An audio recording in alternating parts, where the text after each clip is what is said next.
জানিয়ে দেব এই মুহূর্তে হাতে পাওয়া সর্বশেষ গুরুত্বপূর্ণ আপডেট বাংলা সংবাদ। শুরুতেই থাকছে মসজিদের মাইকে ঘোষণা দিয়ে ছাত্রদলের দুগ্রুপের সংঘর্ষে আহত ৩০। পাবনার বেড়া উপজেলায় তুচ্ছ ঘটনাকে কেন্দ্র করে ছাত্রদলের দুগ্রুপের মধ্যে ব্যাপক সংঘর্ষের ঘটনা ঘটেছে। এতে অন্তত ৩০ জন আহত হয়েছেন। পরে ২ ঘণ্টা ব্যাপী চলা এই সংঘর্ষে সেনাবাহিনীর তৎপরতা নিয়ন্ত্রণে আসে।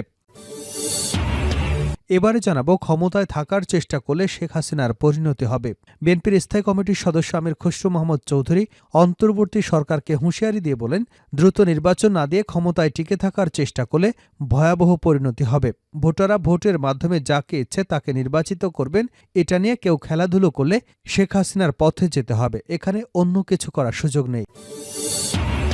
জানাবো নতুন রাজনৈতিক দল নিয়ে বিচলিত হওয়ার কিছু নেই তারেক রহমান। বিএনপির ভারপ্রাপ্ত চেয়ারম্যান তারেক রহমান বলেছেন, দেশের প্রয়োজনে আরও নতুন রাজনৈতিক দলের উত্থান ঘটবে। এটা গণতান্ত্রিক নীতি। এটা নিয়ে বিচলিত হওয়ার কিছু নেই। বিএনপি সব গণতান্ত্রিক উদ্যোগকে স্বাগত জানায়। এদিকে সুষ্ঠু নির্বাচন করলে অন্তর্বর্তী সরকারের নাম স্বর্ণাক্ষরে লেখা থাকবে। সুষ্ঠু নির্বাচনের মাধ্যমে জনগণকে সন্তুষ্ট করতে পারলে এবং গণতান্ত্রিক সরকারের হাতে ক্ষমতা হস্তান্তর করলে অন্তর্বর্তী সরকারের নাম স্বর্ণাক্ষরে লেখা থাকবে বলে মন্তব্য করেছেন বিএনপির ভাইস চেয়ারম্যান ও সাবেক এমপি কাজী শাহ মোফাজ্জল হোসেন কায়কোবাদ। এবারে থাকছে স্বপ্ন দেখালেও ৫ মাসে উল্লেখযোগ্য পরিবর্তন নেই ফয়জুল করিম। ইসলামী আন্দোলন বাংলাদেশের সিনিয়র নায়েবে আমির মুফতি সৈয়দ মোহাম্মদ ফয়জুল করিম শাহকে চরমোনাই পীর বলেছেন, অন্তর্বর্তী সরকার জাতিকে দুর্নীতিমুক্ত নতুন বাংলাদেশের স্বপ্ন দেখিয়েছে, কিন্তু বিগত ৫ মাসে উল্লেখযোগ্য পরিবর্তন হয়নি। তিনি আরও বলেন, দেশের মানুষ রাজনৈতিক হানাহানি, ভঙ্গুর আইনশৃঙ্খলা, দলীয় সিন্ডিকেটের মাধ্যমে দ্রব্যমূল্যের ঊর্ধ্বগতি, ছাত্র সংগঠনের তাণ্ডব, জবরদখল, হত্যা, গুমখুন, চাঁদাবাজি, লুটতরাজের সিন্ডিকেটের অবসান চায়। তারা একটি সুন্দর বাংলাদেশের স্বপ্ন দেখছেন। এবং সর্বশেষ জানাবো আন্তর্জাতিক সংবাদ। নববর্ষে ফিলিস্তিনের সমর্থনে ইস্তাম্বুলে লাখো লাখো মানুষের সমাবেশ। ফিলিস্তিনের প্রতি সংহতি জানাতে ইস্তাম্বুলের গালাতা সেতুতে জড়ো হয়েছেন ৪.৫ লাখেরও বেশি মানুষ। নববর্ষের প্রথম দিনে ৩০৮টি সংগঠনের জোট ন্যাশনাল উইল প্ল্যাটফর্ম এ সমাবেশের আয়োজন করে। আনাদুল নিউজ এজেন্সি জানিয়েছে, ঐতিহাসিক শহর এবং আশপাশের মসজিদগুলো থেকে ভোরের প্রার্থনার পর শীতের কুয়াশা ভেদ করে তুর্কি ও ফিলিস্তিনের পতাকা হাতে মিছিলে নামেন সমাবেশে আগতরা। এতক্ষণ শিরোনাম শুনছিলেন, এবার বিস্তারিত। প্রিয় দর্শক, আপনি যদি এই চ্যানেলে নতুন হয়ে থাকেন, ভিডিওটি দেখতে দেখতে চ্যানেলটি সাবস্ক্রাইব করে আমাদের সঙ্গে থাকুন। আর এই ভিডিও সম্পর্কে আপনি আপনার মূল্যবান মতামতটি কমেন্ট বক্সে জানিয়ে দিন। আর হ্যাঁ প্রিয় দর্শক, জানিয়ে দিন ভিডিওটি কোথা থেকে দেখছেন। মসজিদের মাইকে ঘোষণা দিয়ে ছাত্রদলের দুগ্রুপের সংঘর্ষ, আহত ৩০। পাবনার বেড়া উপজেলায় তুচ্ছ ঘটনাকে কেন্দ্র করে ছাত্রদলের দুগ্রুপের মধ্যে ব্যাপক সংঘর্ষের ঘটনা ঘটেছে। এতে অন্তত ৩০ জন আহত হয়েছেন। পরে ২ ঘণ্টা ব্যাপী চলা এই সংঘর্ষ সেনাবাহিনীর তৎপরতায় নিয়ন্ত্রণে আসে। দুপুর ১২:৩০টার দিকে বেড়াবাজার এলাকায় কাদের ডাক্তারের মোড়ে ঘটনা ঘটে। পুলিশ এবং স্থানীয় সূত্র জানায়, ছাত্রদলের ৪৬তম প্রতিষ্ঠা বার্ষিকী উপলক্ষে বেড়ায় বেশ কয়েকটি মিছিল বের হয়। দুপুরে দুদিক থেকে আসা দুটি মিছিল কাদের ডাক্তারের মোড়ে এসে পৌঁছলে ধাক্কা লাগাকে কেন্দ্র করে দুগ্রুপের মধ্যে সংঘর্ষ বাধে। পরে মসজিদে মাইকিং করে উপজেলার পৌল এলাকায় হাতিকাড়া ও বনগ্রাম সওদাগর পালার মধ্যে এলাকাভিত্তিক সংঘর্ষের রূপ নেয়। এ সময় দেশীয় নানান অস্ত্র নিয়ে উভয় পক্ষ পাল্টাপাল্টি হামলা করে। পুলিশ পরিস্থিতি সামাল দিতে গেলে তাদের উপর ইটপাটকেল নিক্ষেপ করা হয়। পরে সেনাবাহিনী এসে পরিস্থিতি নিয়ন্ত্রণ করে। বর্তমানে এলাকায় পুলিশ ও সেনাবাহিনী মোতায়েন রয়েছে। প্রায় ২ ঘণ্টা ধরে চলা সংঘর্ষে বেড়া পৌর যুব দলের আহ্বায়ক জাহাঙ্গীর মোল্লা সহ উভয় পক্ষের ৩০ জন নেতাকর্মী গুরুতর আহত হয়েছেন। গুরুতর আহত ২ জনকে বনগ্রাম মহল্লার রাহাত সওদাগর এবং আবু হানিফকে চিকিৎসার জন্য বগুড়া শহীদ জিয়াউর রহমান মেডিকেল হাসপাতালে পাঠানো হয়েছে। পরিস্থিতি নিয়ন্ত্রণে বেড়া উপজেলা নির্বাহী কর্মকর্তা মোহাম্মদ মরশিদুল ইসলামের নেতৃত্বে সেনাবাহিনীর ২ প্লাটুন সদস্য এবং বেড়া সাথিয়া আমিনপুর থানার পুলিশ দুপুর ১:৩০টার দিকে ঘটনাস্থলে পরিস্থিতি নিয়ন্ত্রণে আনেন। বেড়া থানার ওসি অলিউর রহমান জানান, বেড়া সাথে এবং আমিনপুর থানার পুলিশ ও সেনাবাহিনীর ২ প্লাটুন সদস্য উপস্থিত হয়ে উভয় পক্ষকে ছত্রভঙ্গ করে দিয়েছে। পরিস্থিতি নিয়ন্ত্রণে রয়েছে। বর্তমানে পরিস্থিতি স্বাভাবিক আছে। তারা এলাকায় শান্তি ফিরিয়ে আনবার জন্য কাজ করে যাচ্ছেন। ক্ষমতায় থাকার চেষ্টা করলে শেখ হাসিনার পরিণতি হবে। বিএনপির স্থায়ী কমিটির সদস্য আমির খসরু মোহাম্মদ চৌধুরী অন্তর্বর্তী সরকারকে হুঁশিয়ারি দিয়ে বলেন, দ্রুত নির্বাচন না দিয়ে ক্ষমতায় টিকে থাকার চেষ্টা করলে ভয়াবহ পরিণতি হবে।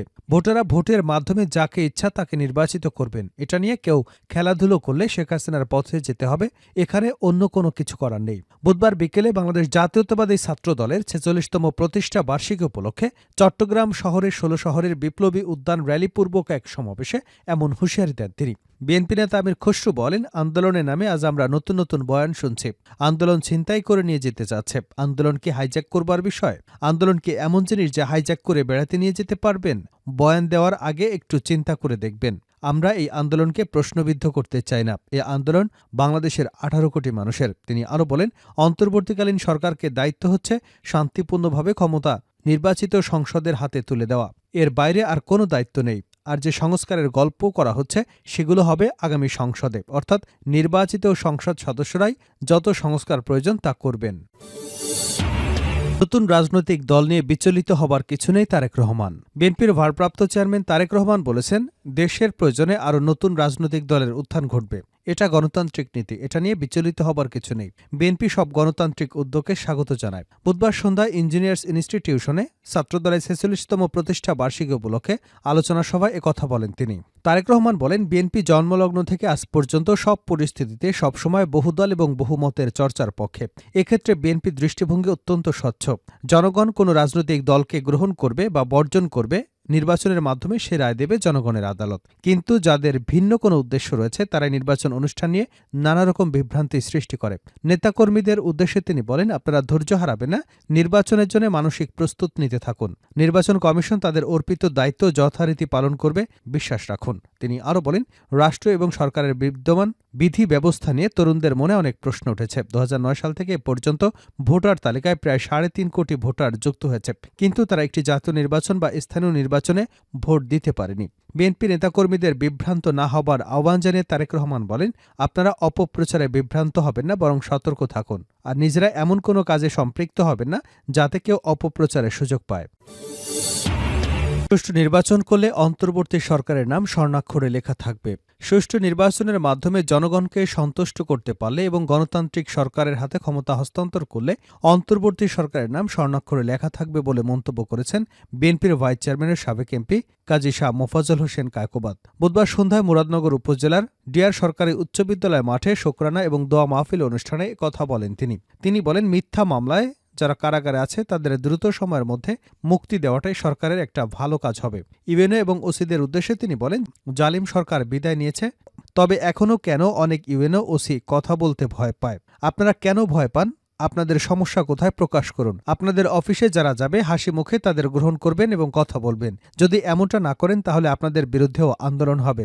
কায়কোবাদ দীর্ঘ 13 বছর পর জন্মস্থান মুরাদনগরে প্রত্যাবর্তন করেছেন। বুধবার সন্ধ্যায় কায়কোবাদকে বহনকারী গাড়িটি মুরাদনগর উপজেলার সদরে প্রবেশ করলে তাকে এক নজর দেখতে নেতাকর্মীদের ঢল নামে। দীর্ঘদিন পর মুরাদনগরে এসে শুকরানা এবং দোয়া মাহফিলে অংশ নেন তিনি। এরপর মুরাদনগর কেন্দ্রীয় কবরস্থানে বাবা মায়ের কবর জিয়ারত করেন তিনি।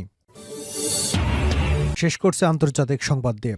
নববর্ষে ফিলিস্তিনের সমর্থনে ইস্তাম্বুলে লাখো লাখো মানুষের সমাবেশ। ফিলিস্তিনের প্রতি সংহতি জানাতে ইস্তাম্বুলের লাগাতার সেতুতে জড়ো হয়েছেন 4.5 লাখেরও বেশি মানুষ। নববর্ষের প্রথম দিনে 308টি সংগঠনের জোট ন্যাশনাল উইল প্ল্যাটফর্মে সমাবেশের আয়োজন করেছে। আনাদোলু নিউজ এজেন্সি জানিয়েছে, ঐতিহাসিক শহর এবং আশপাশের মসজিদগুলো থেকে ভোরের প্রার্থনার পর শীতের কুয়াশা ভেদ করে তুর্কি এবং ফিলিস্তিনি পতাকা হাতে মিছিলে নামেন সমাবেশে আগতরা। চলমান সহিংসতার বিরুদ্ধে আন্তর্জাতিক পদক্ষেপের দাবিতে আইকনিক গোল্ডেন হর্ন জুড়ে বিস্তৃত সেতুতে জড়ো হওয়ার আগে বৃদ্ধ, নারী এবং শিশুসহ বিক্ষোভকারীরা ফিলিস্তিনে ইসরায়েলি গণহত্যা বন্ধের প্রার্থনা করেন। প্রতিবেদনে জানানো হয়েছে, সেতুর মাঝখানে ব্যাপক নিরাপত্তা ব্যবস্থা নেওয়া হয়েছিল। সেখানে তুর্কি এবং ফিলিস্তিনি পতাকার সঙ্গে তুর্কি ও ইংরেজি গাজায় গণহত্যা বন্ধ করো লেখা একটি বিশাল ব্যানার দেখা গেছে। সমাবেশ স্থলের পাশে সমুদ্রে নৌকার লোকজনও বিক্ষোভকে সমর্থন জানিয়েছেন হাত নেড়ে। এছাড়া প্রেসের জন্য ব্যবস্থা করা একটি প্ল্যাটফর্মের ফর ফেয়ার ফিউচার ব্যানার লেখা দেখা যায়। অনুষ্ঠানে বেশ কয়েকজন তুর্কি নাগরিক, বিদেশি সংগঠনের সদস্য এবং মানবাধিকার কর্মীরা বক্তব্য রাখেন। সমাবেশে একটি তুর্কি ফাউন্ডেশনের ট্রাস্টি বোর্ডের চেয়ারম্যান বিলাল এরদোয়ান জানান, গাজায় ইসরায়েলের কর্মকাণ্ডের নিন্দা জানান। তিনি শিশু, কিশোর, নারী, বৃদ্ধসহ চিকিৎসক, সাংবাদিক এবং ত্রাণকর্মীদের হত্যার পাশাপাশি স্কুল, মসজিদ এবং গির্জায় ইসরায়েলি হত্যার কথা স্মরণ করেন। গাজায় পশ্চিমাদের মুখোশ খসে পড়েছে উল্লেখ করে তিনি বলেন, কোথায় মানবাধিকার, কোথায় অধিকার, কোথায় নারীর অধিকার, কোথায় কোথায় সংবাদপত্রের স্বাধীনতা, মত প্রকাশের স্বাধীনতা? গাজা ও পাশ্চাত্যের সব মূল্যবোধ মরে গেছে।